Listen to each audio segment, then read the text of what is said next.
ইতিমধ্যেতো counting প্ৰায় মধ্য পৰ্যায়ত আহি গৈছে। মোটামুটি আমি ভবা ধৰণে হৈছে গোটেই ভাৰতবৰ্ষতে ইতিমধ্যে যদি নৰেন্দ্ৰ মোদী ডাঙৰীয়াই ইতিমধ্যে তৃতীয়বাৰলৈ প্ৰধানমন্ত্ৰীৰ দায়িত্ব ল'বলৈ গৈ আছে। এইটো দেশবাসীৰ কাৰণে বা আমাৰ কাৰণেতো শুভ কথা। অন্যহাতে অসমতো আমি ভবাৰ ধৰণে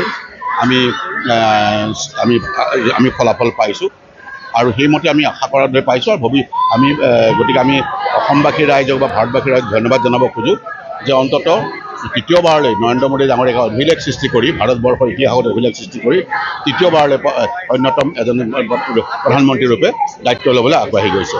আমি আশা কৰোঁ যে গুৰুজনাৰ কৃপাত নৰেন্দ্ৰ মোদী ডাঙৰীয়াই দেশখন মাতৃক সেৱা কৰাৰ স্বাৰ্থত তৃতীয়বাৰলৈ প্ৰধানমন্ত্ৰী হ'ব আৰু অসমখনকো আগুৱাই নিয়াৰ স্বাৰ্থত হিমন্ত বিশ্ব শৰ্মা ডাঙৰীয়াই যথেষ্টখিনি কাম কৰি স্ক'প পাব। কংগ্ৰেছৰ ডাউনফলটো ডেফিনেটলি হ'ব। মূল কথাটো আছে যে ভাৰতীয় জনতা পাৰ্টীৰ ইতিহাসত এক অভিলেখ সৃষ্টি কৰি নৰেন্দ্ৰ মোদী ডাঙৰীয়াই তৃতীয়বাৰলৈ প্ৰধানমন্ত্ৰী হ'বলৈ গৈ আছে।